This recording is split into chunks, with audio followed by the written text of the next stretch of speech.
dia a todos! Esse é o nosso encontro todos os domingos de manhã da série Compreendendo o que é o Espiritismo. Nós estamos vendo a quarta parte desse livro que se trata do terceiro capítulo, onde Kardec, junto à espiritualidade, nos esclarece de uma forma bem simples e sucinta alguns temas. Nós estamos vendo esse capítulo que tem como título Solução de alguns problemas por meio da doutrina espírita. E hoje nós iremos finalizar o tema que é o homem durante a vida terrena. Esse é o último vídeo desse tema que nós estaremos esclarecendo. E hoje é um dia especial, né? Hoje é dia de Natal. Então, vamos lá fazer essa mentalização junto à espiritualidade, para que a gente possa, então, energizar ao lado dos nossos entes queridos, da nossa família, aqueles irmãos, né, também que já partiram e desencarnados, que precisam das nossas orações, que estão sempre em nossos corações. Então, vamos lá. A primeira pergunta: por que há homens idiotas e imbecis, né? Ele fala que essa posição que eles se encontram nessa vida, dos homens, que esses espíritos idiotas e imbecis, eles têm a mesma, né, evolução, as mesmas condições que os outros espíritos. Porém, nessa existência que eles se encontram nessa condição, é porque são pessoas muito inteligentes, uma sabedoria muito grande, só que fizeram mau uso da sabedoria deles em outra existência.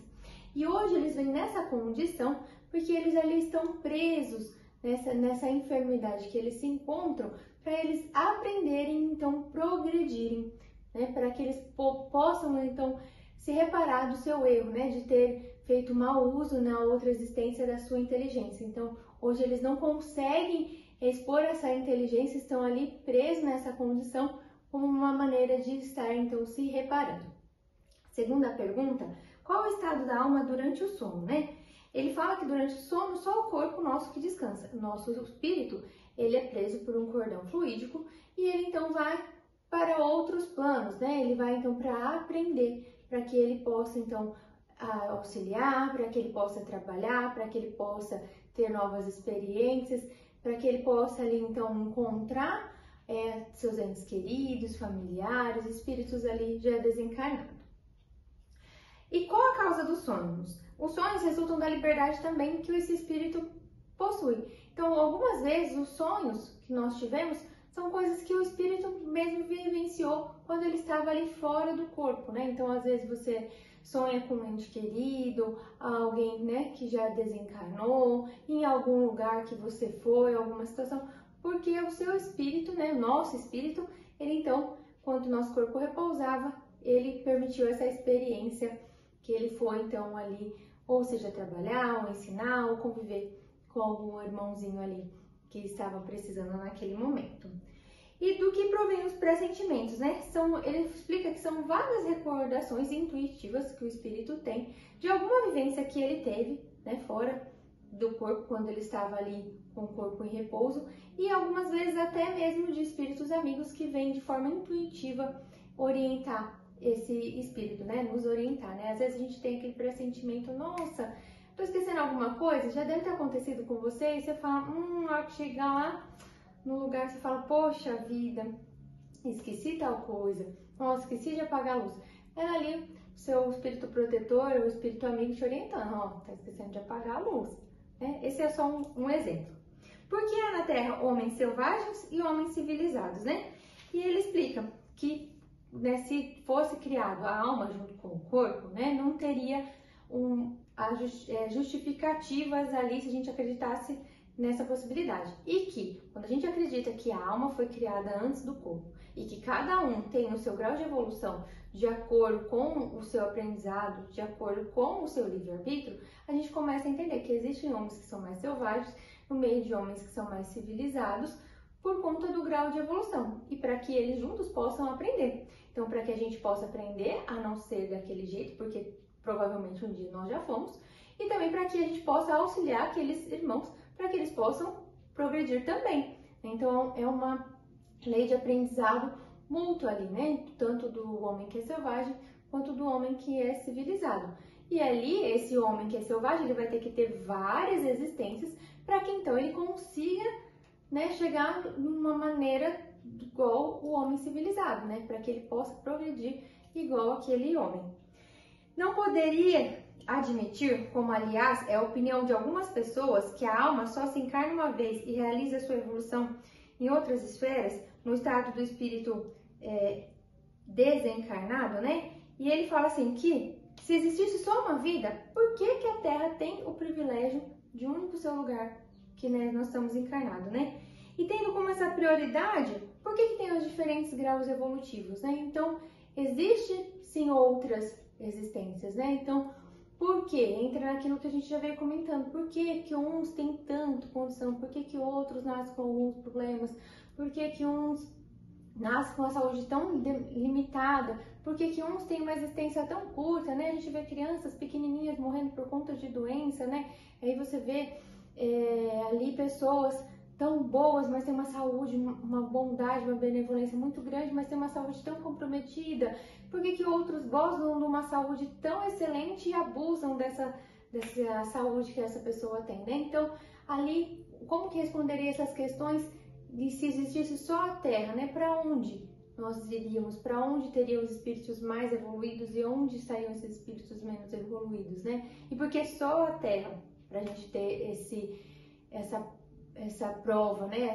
Essa vivência aqui, né? Então, onde estaria a justiça divina, né? Então, Deus cria as almas da mesma maneira e elas têm que evoluir. Então, conforme vão evoluindo, vão indo ali tendo convivências em outros planos, em outros mundos, né? Porque se encontram no ambiente da sociedade civilizada seres de ferocidade e é comparável à dos bárbaros e selvagens, né? Ele explica então que são espíritos inferiores, né? Vindo de civilizações mais bárbaras e que tem essas encarnações ali para que ele possa então progredir, né? Então, para que eles já vêm, são os espíritos inferiores e nessa existência eles vêm então para que eles possam ali conseguir progredir no meio daqueles que são mais evoluídos, né? É como a gente, por exemplo, chega para trabalhar num trabalho novo e aí chega, a gente não tem conhecimento nenhum, não tem experiência nenhuma e ali naquele meio que a gente vai trabalhar tem 100 pessoas já trabalhando, fazendo tudo aquilo ao mesmo tempo. Se a gente não se permitir aprender, no começo a gente não vai ter a mesma agilidade, vai ter que anotar, fazer as coisas e depois aquilo lá vai começando a criar na nossa rotina. É a mesma situação. Então, se a gente não se permitir aprender, se esse espírito não permitir aprender junto com aqueles que estão mais evoluídos que ele não vai ficar estacionado, né? Então, eles vêm para que eles possam conseguir, então, uma evolução. Do que procede o caráter distintivo dos povos, né? Ele explica que os espíritos, eles acabam ali reencarnando, né, nós, no meios que a gente tem mais simpatia, né? Nos meios que a gente consegue, tem mais, vamos dizer assim, afinidades, né? Então, nós vamos reencarnar no ambiente mais que a gente precisa aprender, que a gente simpatiza, que tem mais ou menos o mesmo grau de evolução. Então, é assim que formam-se os povos, né?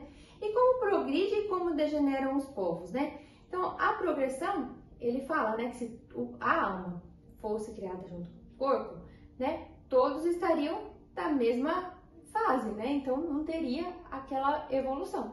Então, a hora que tivesse, então, desencarne, pronto, acabou.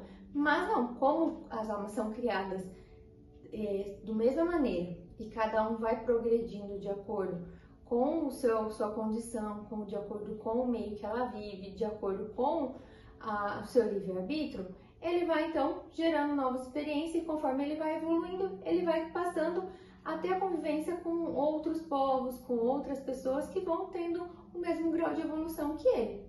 Então, se a gente não tivesse essa convivência, não tivesse como a gente aprender e a gente vivesse todo mundo no mesmo nível, onde estaria a nossa evolução? Então, a gente acabaria finalizando a nossa vida ali. E é o que o Espiritismo vem nos trazer, que não existe isso, né? Que nós fomos criados simples e ignorantes da mesma maneira, que todos foram tendo oportunidade de se melhorar, que todos foram tendo oportunidade de progredir, porém, alguns, né, vão progredir mais rápido, outros mais lentos, e conforme você vai evoluindo, você vai simpatizando com aquelas ideias e mudando ali o seu ambiente, a sua convivência, para que você vá atraindo os espíritos de acordo com as mesmas vibrações, né? Por isso que a gente fala sempre orai e vigiai os pensamentos, porque se a gente vibra coisas boas, se a gente vibra pensamentos bons, nós vamos atrair ao nosso lado espíritos bons para nos instruir, para nos intuir, para que a gente possa fazer o melhor. Se a gente vibrar coisa ruim, se a gente for negativo, a gente vai ficar com espíritos inferiores. Então a gente vai ter a mesma mentalidade, o mesmo pensamento, como que a gente vai progredir, né? Então esse é o nosso objetivo. E para nós finalizarmos, então, hoje o nosso vídeo, nós terminamos esse tema. No próximo vídeo nós estaremos falando do próximo tema, que é o homem depois da morte. Hoje nós vamos falar um pouquinho também, fazer um poema ali para o nosso Natal, né? Porque a gente não pode deixar passar em branco essa data que muitos, né, ficam esperando ansiosamente. Confesso que eu adoro essa época de Natal, as decorações, esse clima que a gente vive, né? E então vou ler um poema de Cora Coralina, um poema natalino, para que a gente possa refletir e aquecer os nossos corações. Enfeite a árvore da sua vida com guirlandas de gratidão. Coloque no coração laços de cetim, rosa, amarelo, azul, carmim. Decore seu olhar com luzes brilhantes, estendendo as cores em seu semblante. Em sua lista de presentes, em cada caixinha, embrulhe um pedacinho de amor, carinho, ternura, reconciliação, perdão. Tem presente de montão no estoque do nosso coração e não custa um tostão. A hora é agora. Enfeite o seu interior. Seja diferente, seja reluzente. Cora Coralina. Um excelente domingo, um excelente Natal. Que a gente possa estender essa energia maravilhosa que é o Natal para todos os dias da nossa vida, por todo o ano de 2023. Que seja um ano abençoado para todos nós, de muito aprendizado, muita sabedoria e muito amor. Gratidão.